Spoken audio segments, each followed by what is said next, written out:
pessoal, então agora nós vamos para a segunda parte do nosso Evangelho no Lar, o estudo da roda da vida, seguindo aqui no estudo dos 4 pensamentos que transformam a mente, né? Nós já vimos os 2 primeiros, que é a vida humana preciosa, e o segundo, que é a impermanência, e agora vamos passar para o terceiro pensamento que transforma a mente, que é o karma, né? Lembrando que, como a gente já disse aqui, esses 4 pensamentos que transformam a mente, dentro do budismo tibetano, eles constituem o que eles chamam de prática preliminar. Ou seja, é quando a pessoa manifesta o desejo de entrar no caminho budista, né, de desenvolvimento espiritual, vamos dizer assim, ele inicia a sua instrução por esses 4 pensamentos. Por quê? Porque são 4 pensamentos que mudam o foco da mente, do apego às coisas materiais, para um empenho na prática espiritual, certo? E nesse terceiro pensamento aqui, que transforma a mente, o karma, o Lama vai comentar o seguinte: o terceiro pensamento trata do karma. Temos karmas primários e secundários. Os karmas primários são estruturas internas de resposta automatizada e condicionada que inevitavelmente dão origem a sofrimento. Os pesadelos revelam nossos karmas primários. Então vejam, aqui um ponto importante é quando ele diz estruturas internas de resposta automatizada. É o que a gente tenta vencer no nosso dia a dia, né? A gente se senta aqui, estuda o Evangelho e pensa assim: puxa, agora, essa semana eu me proponho não ter nenhuma explosão de raiva. E chega lá, acontece alguma coisa e a explosão de raiva vem. Porque são estruturas internas automatizadas, é isso que é o karma. E elas não foram automatizadas só nessa existência, né? O Espiritismo e o Budismo, eles mostram que através de inúmeras vidas anteriores, a gente embutiu no nosso coração e na nossa mente hábitos, né? E uma tendência a uma responsividade, né? A responder automaticamente às situações, que são hábitos que geram sofrimento. Porque, independentemente de qualquer coisa, a emoção perturbadora, ela gera sofrimento, antes de tudo, naquele que a sente, né? Então, por exemplo, a mágoa, o ressentimento, ele não causa sofrimento a quem é o objeto da mágoa do ressentimento, ele causa sofrimento a quem está magoado e ressentido. Porque quem está magoado e ressentido, o que está fazendo? Ele está dando vida a uma sensação desagradável que em algum momento algum gesto de alguma pessoa lhe provocou, né? Mas que já passou, porque a sensação ela é momentânea, né? A coisa acontece e você sente. Agora, a mágoa e o ressentimento já é um pensamento que a gente segura dentro de nós. E é essa visão que a gente precisa ter. Por isso que eu chamei a atenção para essa frase, né? Que é uma estrutura interna, ou seja, são energias internas que nós estamos disponibilizando para dar vida a demônios que nos atormentam. Porque mágoa e ressentimento, por exemplo, raiva e outras emoções perturbadoras, são demônios que nos atormentam, né? O demônio não é um capeta que está lá no inferno, numa região, não é assim. Os ensinamentos espirituais mais profundos, quando a gente aprofunda nesse estudo, a gente percebe que tanto a raiz da nossa felicidade quanto da nossa infelicidade está em nós, está na maneira como nós abordamos ao mundo, né? Então, esse é um dos nossos grandes desafios na vida, superar esses nossos karmas primários que nos levam a responder de forma automatizada, gerando sofrimento. E qual é o antônimo da forma automatizada? A forma lúcida. É você conseguir, né, na situação difícil, respirar e ver qual é a melhor resposta. E não a resposta já sair automatizadamente, sem reflexão, né? E o Lama continua: podemos sonhar que estamos caindo, nos afogando, trancados dentro de uma caixa, que alguém nos persegue ou ameaça. Essas situações aflitivas nos assustam. Acordamos sobressaltados e relaxamos ao ver que era um pesadelo. Então ele está fazendo aqui a descrição de como acontece no sonho, né? Todos nós já tivemos essa experiência. O sonho, quando nós estamos sonhando, ele parece real, né? A gente tem a sensação absoluta de realidade, né? Então, quando é um pesadelo, como é o caso que ele está dizendo aqui, a gente sofre no sonho, a gente fica com medo, a gente fica assustado. A gente acorda suado, transpirando, né, ou qualquer coisa do gênero. Mas quando a gente acorda, a gente se dá conta que era um sonho. E aí relaxa na mesma hora, imediatamente, porque despertou, né? Porque acordou. E aí o Lama vai continuar dizendo: contudo, ao pensar no pesadelo, vamos sentir o desconforto de novo e novamente nos tranquilizar ou nos darmos conta de que aquilo não está acontecendo. Todos já tiveram essa experiência, né? Você acorda, vê que foi um pesadelo, mas dali a pouco você lembra do pesadelo e fica assustado de novo. Aqui o Lama está mostrando como que a gente dá vida a coisas que já passaram, até sonhos, que nem, né, não foram nem, entre aspas, coisas reais, né? Até isso a gente às vezes consegue dar vida, né? Então o nosso trabalho espiritual é justamente pegar esse cavalo da mente que sai para qualquer lado sem a nossa autorização e começar a ter controle sobre ele, né? Começar a dizer, não, a mente, né, no caso, né? Dizer a ela para onde é que nós queremos que ela vá, ou seja, que tipo de pensamentos eu quero que ela sustente, né? Eu li um livro que inclusive não é espiritual, é de um neurocientista, onde ele fala sobre os 7 pecados da memória. E o mais interessante é que no último ele fala, olha só, sobre a habilidade de esquecer. Faz parte das habilidades de memória você ter a habilidade de esquecer o que não é bom de ser lembrado. Porque nós já repararam que nós temos esse problema, a gente esquece de coisas que a gente quer guardar, estuda para um concurso ou qualquer coisa e não guarda, e guarda uma porção de fatos que nos causam sofrimento que a gente quer esquecer. Então, é exatamente isso também que está sendo proposto aqui, criar a habilidade de esquecer. A memória é saber trabalhar com lembrança e esquecimento, né? Lembrar do que tem que ser lembrado e esquecer do que tem que ser esquecido, né? Mas o que a gente faz? Fica guardando memória, às vezes até de pesadelos, né? Dando vida a pesadelos que já se passaram. Podemos usar o cinema para fazer uma varredura nos karmas primários. Filmes de terror e suspense nos causam calafrios. Aquilo não está acontecendo, mas o karma primário é acionado e as cenas nos deixam de cabelo em pé. Todo mundo aqui já assistiu filme de terror, né? Eu até já gostei muito de filme de terror, ainda gosto, sabe? Eu assistia... Como é o nome daquele autor famosíssimo? Hitchcock, Alfred Hitchcock.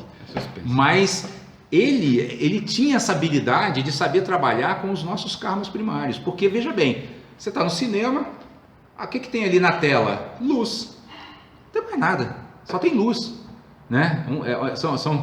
O filme, o que ele é? Uma sequência de fotos passando. E aquilo me assusta. Por quê? Porque, na verdade, o que assusta não é o filme em si, mas é o karma que está dentro de mim, esse karma primário, que responde àquele tipo de situação e que, como no sonho, dá vida também ao filme. Tanto é que para nós não tem diferença ver um filme ou viver a situação real. O susto é o mesmo, não é verdade? Aparece se aquela coisa ali no cinema ou aparece na vida real, o susto é o mesmo, né? O que mostra que nós estamos sempre sendo movidos por essas estruturas internas, né? Ou seja, esse pensamento do karma, ele é um pensamento que transforma a mente. Por quê? Porque ele vai apontando para a gente assim, olha, o problema não está lá fora, você não está levando susto por causa do que está acontecendo lá fora, você está levando susto por causa do que está acontecendo dentro de você, porque até no cinema você se assusta, onde não tem nada acontecendo e racionalmente você sabe que não tem nada. A gente sabe disso, nós sabemos que nós estamos numa cadeira ali, ar-condicionado, comendo pipoquinha. Por que a gente assusta? Porque é a força dessas respostas automatizadas, elas estão arraigadas. Lembra que a gente falou das marcas mentais? São marcas mentais que estão lá, que enquanto não forem purificadas, vão nos assustar. Mas o que a gente tem que perceber? Que o susto vem de dentro, não vem de fora, né? Quantas vezes a gente não, caminhando num lugarzinho que está escurecendo, ou que já está já quase escuro, olha um tronco, dá um pulo para trás pensando que é alguma pessoa que está vindo, e já depois vai olhar, não tem pessoa nenhuma ali, né? Então a gente dá uma resposta automática para a situação, né? Independentemente de ela não nos oferecer risco algum, né? Por que muita gente gosta de fazer aquela brincadeira de jogar um insetozinho de borracha em cima da gente, né? Porque a gente assusta com ele, ainda que ele não seja um inseto de verdade, né? Então, todas essas coisas, elas estão acionando respostas automáticas internas, né? Que podem e devem ser trabalhadas para que a gente avance no caminho espiritual. E aí o Lama segue falando: os karmas primários tornam-se vivos quando surgem as condições secundárias. Nos filhos isso é visível quando a mãe diz: arrume sua cama, tome banho. É horrível, né? Aí o karma secundário é a ordem da mãe. E o karma primário é a preguiça, né? Que está dentro da pessoa e que dá aquela resposta automatizada que vem em forma ou de cara feia, ou de resmungo, né? Ou de você é chata, ai que saco, né? Então vocês percebem? Ou seja, O que o Lama está chamando aqui de karma primário, e uma vez o Benedito até, a gente comentou sobre isso, ele fez uma pergunta sobre isso, é aquilo que a gente falou da outra vez, que é uma semente kármica. Então é como se fosse uma semente que está lá dentro. A semente, se você não criar as condições, né, de cultivo, de nutrientes, de água, ela não brota, né? Mas no caso do karma, o que acontece com as sementes kármicas? Vem o karma secundário, aqui no caso ele deu um exemplo bem simples, né? A mãe mandando arrumar a cama, né? Lá dentro tem a semente kármica da preguiça. Aí veio a condição perfeita para que aquilo aflorasse como uma resposta automática negativa, às vezes mal educada, né? Às vezes desrespeitosa, né? Porque às vezes a pessoa nem queria fazer aquilo, mas é automático. É aí que está a questão do automatizado. É interno e automatizado. Significa o quê? Nós não temos controle algum sobre aquilo. A gente acaba tomando decisões e assumindo atitudes negativas com relação a seres que a gente não queria magoar nem machucar. Mas faz. Percebe? E aí o Lama continua. Há pessoas em quem o trânsito faz brotar o karma secundário. Esse é ótimo para botar o karma secundário, né? É perfeito. Uma sequência de sinais fechados, um engarrafamento ou motoboys causam um enorme mal-estar, né?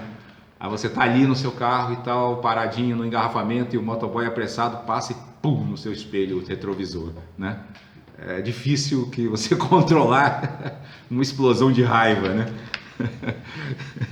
É isso. Mas vocês percebem, eu gosto muito desses ensinamentos do Lama, porque ele mostra que essas coisas não são, embora elas tenham um fundamento e uma raiz metafísica, elas são cotidianas, elas influenciam o nosso cotidiano. Vocês entendem? Estão aqui, presentes, né? A nossa mensagem de hoje, olha a conexão, melhorando sempre. Então, em cada oportunidade dessa que acontece, eu falei aqui do espelho, né, que o motoboy arranca ou qualquer coisa dessa, é uma oportunidade de eu escolher entre dar vazão ao meu impulso automático, né, raiva, xingar e tal, e etc., ou fazer uma prática ali e exercitar um controle maior sobre meus impulsos automatizados, né, uma purificação dos meus impulsos automatizados. Estamos cheios de karmas primários que, ao encontrar as causas secundárias, levam-nos a eventuais ações não virtuosas. Por exemplo, brigar com a mãe por deixar o quarto em desordem, ou cruzar o sinal vermelho, ou dar uma fechada no motoboy.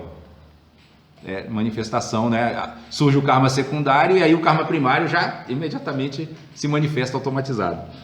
Acontece por impulso e gera uma grande complicação. Pode gerar até tragédias, né? A gente não é outra coisa que acontece quando, por exemplo, filhos assassinam os pais, né? É porque vai surgindo, por exemplo, como já aconteceu aqui, foi noticiado, né, o caso da moça lá que matou os pais porque eles estavam querendo proibir o namoro dela com o sujeito. Aí combinou com o namorado foi lá, mataram os dois pais, né, a pai e a mãe, né? Isso há muitos anos atrás, até hoje está presa, né? Isso é um exemplo disso, né? O karma secundário, a proibição, fez brotar um karma primário, né, que é assim, não, meus desejos têm que ser satisfeitos a qualquer preço. Eu não vou ser contrariada, não aceito ser contrariado. Aí esse karma primário chegou ao cúmulo, né? Pode chegar dependendo das condições mentais, né, das pessoas, do ambiente familiar, né, de como aquilo está andando no dia a dia, porque esse é o grande problema. Às vezes a gente não contém os pequenos impulsos de violência. E o que acontece quando a gente não contém? Se não contém, cultiva. Se cultiva, cresce. Se cresce, uma hora ele pode se tornar algo bem maior que a gente não gostaria que se transformasse, né? E se transformar numa tragédia familiar, né? Onde os pais, no caso do exemplo, estão mortos e a filha que matou está presa até hoje, 10, 15 anos depois, né? Existem situações gravíssimas, como o abuso de crianças dentro de casa, na maior parte dos casos por pessoas da família. Não podemos pensar que essas pessoas sejam negativas. Elas são da família. Há relações positivas. No entanto, existem karmas primários que, de acordo com as condições secundárias, podem dar origem a ações terríveis, né? Então, você vê, eu acho muito interessante essa visão.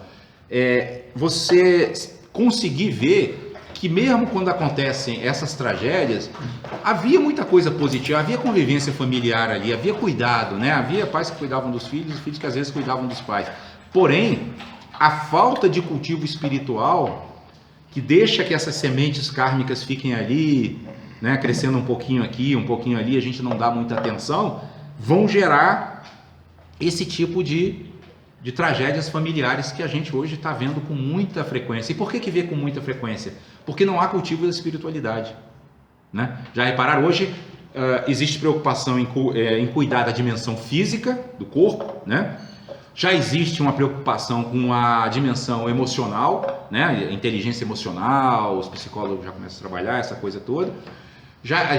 Sempre existiu, né, principalmente na nossa sociedade contemporânea, uma grande preocupação com a nossa dimensão mental, né, cognitiva, intelectual, né? É bonito ser inteligente, né? Fazer mestrado, doutorado, etc. Mas onde é que cultiva a dimensão espiritual, né? No máximo que você tem na escola é aula de religião, mas não tem de cultivo da espiritualidade. A dimensão espiritual é uma outra coisa. A religião, ela pode ser um instrumento de cultivo da espiritualidade, mas a gente percebe que da forma como elas são ensinadas, como se fossem assim seitas que são as donas da verdade, né, e os outros estão todos errados, isso faz com que a gente desenvolva ainda mais os nossos defeitos egóicos, né? Ó, eu sou desse grupo aqui, esse grupo aqui é bom, e tudo que está fora dele aqui vai para o inferno depois, porque são pessoas que... Então isso não é espiritualidade. Então, como não há cultivo da espiritualidade, o campo está aberto para que esses karmas primários venham à tona e causem sofrimento, né? Todos nós temos karmas primários e podemos exercer ações negativas se surgirem condições secundárias. É bom que a gente tenha sempre isso em mente. Vocês já viram que várias vezes na nossa mensagem os espíritos dizem assim: olha, muitas vezes nós condenamos uma pessoa porque cometeu assim um crime terrível, mas em que condições ele cometeu aquele crime? Será que nós, nas mesmas condições, ou seja, no mesmo karma secundário, teríamos tomado outro rumo na nossa existência? Nós não crescemos naquelas condições, não podemos fazer esse julgamento, nós não estamos habilitados a fazer esse julgamento. Quando Jesus diz: não julgueis para não ser julgados, ele está falando disso. Ele fala: você não sabe em que condições, né, em que karmas secundários aquela pessoa cresceu, né? Um menino, por exemplo, que foi educado por um traficante violento e perigoso, o que ele aprendeu? Ou um menino que eu vi uma vez um documentário muito impactante de como são educados as crianças desde pequenininha, 1 ano, 2 anos, no exército islâmico, né? Eles pegam um menino e levam para assistir as execuções, né? Botam os caras que vão ser executados, matam, e o menino vê aquilo, vai crescendo, aquilo é normal. E quando eles já estão com uma certa idade, 10, 11 anos, eles dão a arma na mão dele para ele ir perdendo essa sensibilidade que a gente tem natural de não querer matar. Aí depois esse menino vai lá e faz uma barbaridade, olha, é um terrorista, é um sequestrador, é um não sei o que, mas e as condições em que ele cresceu? Vocês entendem? Quer dizer, do ponto de vista espiritual, nunca se aprova o ato errado, mas sempre se exercita uma compreensão profunda dos mecanismos que levaram a pessoa até ali. Porque ninguém chega num lugar do nada. O espiritismo é muito claro nisso, né? E o budismo também. Lei de causa e efeito, né? Não tem efeito sem causa, né? Não tem planta que nasça sem semente. E o Lama continua dizendo: uma vez que a ação negativa foi feita, é de difícil desmontagem. Por isso que Jesus fala: orai e vigiai, a fim de não cair em tentação. Porque enquanto a gente consegue conter o nosso impulso negativo no nível do pensamento, fica ainda mais fácil. Na fala já fica difícil, porque se eu magoei a pessoa, eu não tenho mais como pegar aquelas palavras e sugar de volta, já foi. E no nível da ação, então, nem se fala, né? Se agrediu fisicamente, pode machucar, inclusive, né, de maneira irreversível. A ação negativa dá origem ao quarto pensamento que transforma a mente e que nós veremos na próxima semana, que é o sofrimento, né? Então, vocês veem o encadeamento, né, de todo o ensinamento, né? Quer dizer, a vida humana é preciosa exatamente porque nós temos a oportunidade de nos trabalhar internamente para, quando a gente desencarnar, olhar para nós mesmos e falar: puxa vida, superei vários karmas primários, olha só, né? Purifiquei muita coisa, valeu a pena ter vivido, né? Então isso é a vida humana preciosa, né? A impermanência é justamente para dizer assim, ó, anda logo, porque a vida é passageira, é efêmera. Quando você menos esperar, a morte chega e vai convocar você a uma prestação de contas, que na Bíblia está simbolizada pelo juízo final, né? Que não é o final dos tempos, mas é o final da nossa existência, né? Que a nossa própria consciência vai fazer isso, né? Vai nos apresentar né? Todo o mapa das nossas ações e dizer, ó, foi proveitosa ou não foi proveitosa. E esse terceiro pensamento é o karma, que é justamente aquilo sobre o qual nós temos que trabalhar, né, para purificar. E na semana que vem nós vamos ver a consequência do karma, que é o sofrimento, né? Porque se eu tenho karma, significa que eu tenho reações automatizadas. Se eu tenho reações automatizadas, eu estou fazendo coisas impensadas, impulsos. Eu estou totalmente atirado às ondas da vida, né? Para onde a vida for, eu sou arrastado, né? É engraçado, porque alguns professores budistas, eles dizem assim, que as nossas músicas, elas muitas vezes expressam as nossas confusões, as letras das nossas músicas, né? E tem uma música hoje muito popular, que na letra, numa parte da letra, ela diz assim, deixa a vida me levar, a vida leva eu, né? Então, é como se fosse assim, deixa eu ser arrastado, né, pelos impulsos, né? Que é um outro problema que a gente tem que esclarecer à luz do estudo espiritual, é a concepção de liberdade. Liberdade não significa dar vazão a todos os nossos impulsos e deixar tudo sair assim, né, sem nenhuma vigilância, como diz Jesus. Não é isso. A liberdade é nos libertarmos dessa prisão kármica que nos leva a agir da forma como a gente muitas vezes não quer, na maioria das vezes não quer, e leva a gente a gerar o quê? Remorso e culpa, que também é outra coisa ruim do ponto de vista espiritual. Do ponto de vista espiritual, o melhor é arrependimento, né? Que é tipo assim, bom, tudo bem, já foi, fiz uma besteira, o que eu posso fazer para daqui para frente ficar melhor? Tem que projetar o olhar para o futuro, porque se projetar para o passado, gerando culpa e remorso, você fica preso ao passado. Olha o que eu fiz, aí sua energia vai toda para baixo, como que você vai conseguir se melhorar? E a nossa mensagem de hoje é melhorando sempre.